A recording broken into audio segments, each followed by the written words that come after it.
Hey, what is going on, guys? It's DK, back at you with another video here to bring on the Monday Night Showdown slate between the Giants and the Eagles. A couple things before we get the video. If you're new to the channel, my name's DK. I make daily videos here talking about NBA DFS as well as NFL DFS on Draftkings. Also, I'm here to announce the winner to the weekly $20 PayPal giveaway. So the winner is, sorry if I botched this pronunciation, Umut Aydemir. Umutaydemir.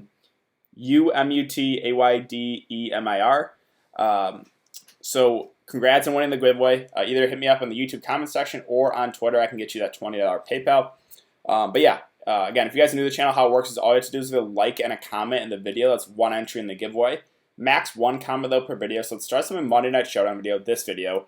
We'll go throughout the week. We'll end up in Monday Night Showdown video next week. So however many videos I've uploaded for the week, you can end the giveaway that many times. So if I have 10 videos uploaded for the week, you can end the giveaway 10 times. And again, the winner receives a $20 PayPal from myself. So yeah, this video as well as the NBA video that I just uploaded right before, both those videos will be included for next week. But with that out of the way, let's jump into the video. So first, before we get into the prices, let's look at the over-under and the spread as well as the snap counts here for each team. So this game's currently sitting at 45 over-under with the Eagles favored by 9. So over-under right in the middle. Giants, let's take a look at their snap counts. So we have no Daniel Jones. It's going to be Eli Manning starting in this game. So and then running backs, we know Saquon is the workhorse, right? 97, 96%. He's going to basically play the whole game. As far as wide receivers go, also, it's pretty simple here with Golden Tate back. Now it's going to be Slayton, Tate, and Shepard. The last game before, I mean, they've had 85, 83, and 95%. So I think all three of those guys get a similar workload for this game.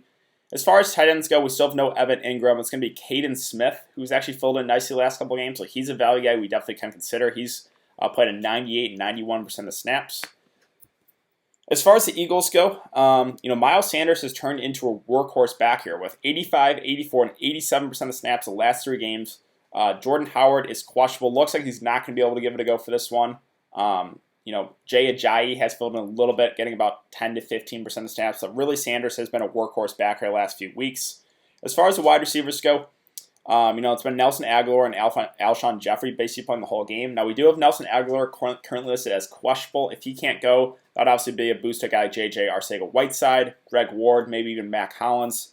So again, that's something we have to monitor. As far as the tight ends go, I mean, Zach Ertz playing on about 70 to 80% of snaps with Dallas Goedert playing on, he only played at 56%, but a couple of games before that, 87 to 81%. So they do like running 2 tight end sets a lot here for Philly. But let's take a look at some prices here. So you got Carson Wentz at the top. The quarterbacks always have the highest floor on these slates. So if your guy is playing for safety, the quarterbacks always are pretty safe. And Wentz is the favorite quarterback, favored by 9. So Philly should score some points in this one. Giants defense, nothing really to be scared about.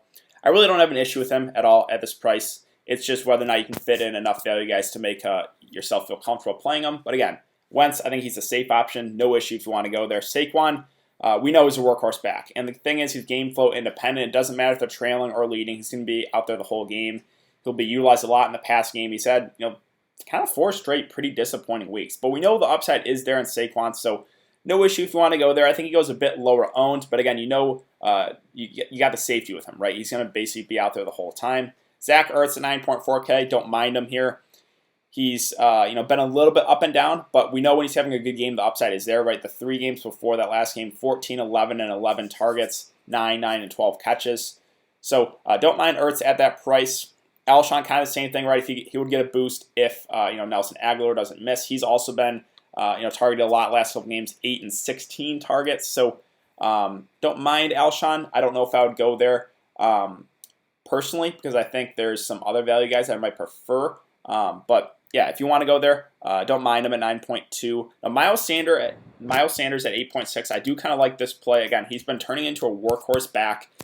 He's going to play probably about 85% of snaps. Again, it doesn't look like Jordan Howard's going to be able to give it a go. And he's a guy that they do utilize out of the pass game too. This is Philadelphia should be playing from ahead in this one. So I think Miles Sanders is a pretty safe option. I do like him a good amount there at that price.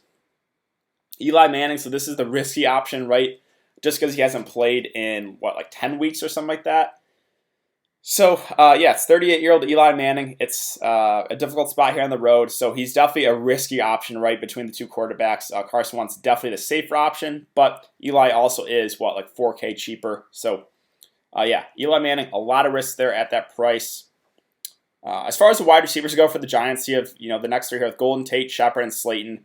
All are really similar priced, right? 8K for Golden Tate, 7.2 for Shepard, 6.8 for Slayton, right? They said he's still going to be a big part of this offense. So all three are very much viable. I guess my preferred would be Slayton just because he is the cheapest, but really don't have a strong lean with these three receivers. We know they're going to be out there like the whole time. The downside is they're going to be playing with Eli Manning as the quarterback again, kind of unknown. He hasn't played in like 10 weeks, so that is some risk, but all three are reasonably priced.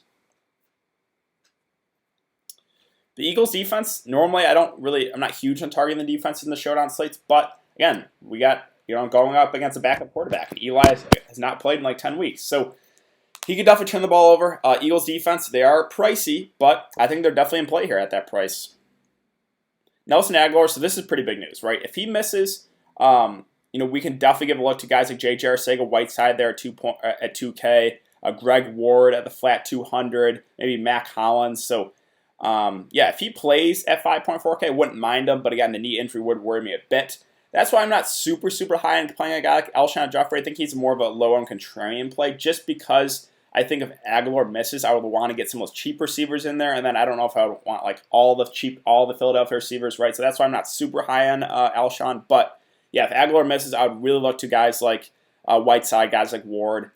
Whiteside played in 38% that last game. Ward played in 41%. So those would probably be the two biggest beneficiaries if Alshon misses. So those would be two value guys we would have to consider. Again, JJ at 2K. Dallas Goedert at 4.8. I do kind of like the price on him. The snaps went down a little bit, but he's still a guy that's been pretty consistent last 4 games. 5, 6, 8, 7 targets. Now he doesn't have as much upside as Zach Ertz, but he comes at a big discount. So I do kind of like Dallas Goedert. We know we're getting from him at that price. The two kickers, again, I think you can play one in the GPP lineup.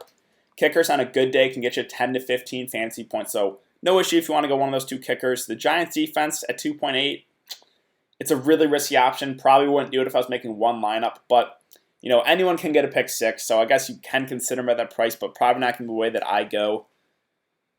Caden Smith, so I kind of like this price as well for him. At 2.2, we know he's going to be the main tight end, and he's shown some pretty big upside last couple games. 6 and 8 targets, 5 and 6 catches, and he's going to play basically the whole game. 2.2K. This is a 2.2K. This is a game the Giants should be playing from behind in. So I do kind of like him at the price there at 2.2. Jay Ajayi at 1.6. Don't think I can do it. Just not getting enough snaps right now. Let's see. Other options again. Greg Ward. I would definitely look to him if Aguilar can't go. And that's basically it. So as far as value guys, the guys that I'm looking at that are kind of standing out, right? Caden Smith at that price at 2.2. JJ Arcega-Whiteside and Greg Ward. If Aguilar can't go, those guys would stand out as pretty good value plays. Dallas Goedert seems pretty safe. You could look to the Eagles defense. So those are the value guys I'm looking at for this showdown slate. As far as captains go, so if you want to play it safe, I think probably one of those two running backs. Again, I think Miles Sanders is pretty safe right now. He's been getting a huge workload. Jordan Howard, I kind of glanced over him, but he's currently listed as questionable. They said he's probably not going to be able to go because he hasn't been cleared for contact. So don't think he's going to be able to go. So that's why I do like Miles Sanders a good amount here at that price. We know he's going to probably play 85% of the snaps in a close game, and this is a game that Philly should be playing from ahead in. So I think he's a pretty safe option there for captain. You could look to Saquon too. We know the upside's there. He's going to be out there basically the whole time too. So both running backs, I think if you're looking for a safe option, I think both running backs are pretty safe. As far as the quarterbacks, normally I don't play a quarterback in the captain spot unless I have some rushing upside. Carson Wentz, not really. Eli, definitely not. But Carson Wentz does have, is safer. Obviously, it's a better matchup. He's a lot pricier, but wouldn't hate going there at the captain spot, right? If you're going there, make sure you get some correlation, play a couple of those Philly receivers. Ertz has flash upside too, so don't mind him, right? He's had the previous 3 games before the last 14, 11, 11 targets, and we know he's going to get targeted a bunch.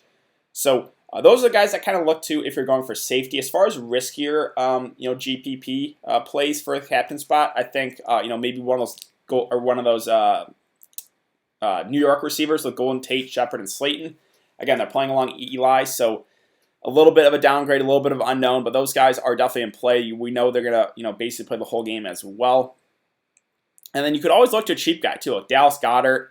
I think is a pretty safe option. You could look to like one of those really cheap guys with J.J. Arcega-Whiteside or Greg Ward if Aguilar can't go. Because if you plug in J.J. at the captain spot here, then you got 9.4K remaining. You can almost get whoever else you want in your lineup. So that's always something I go over, right? If you nail one of those cheap guys and they get like 5 catches for 50 yards and a touchdown, then you're golden. Then you can just basically get whoever else you want in your lineup. So that's always an option too.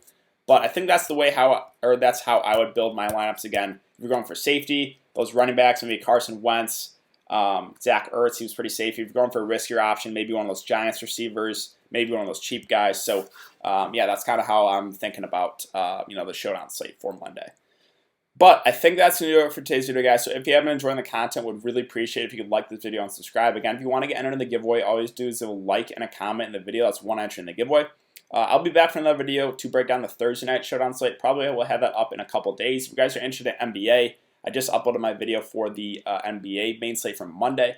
But thanks again for coming to check the video, guys, and I will see you later.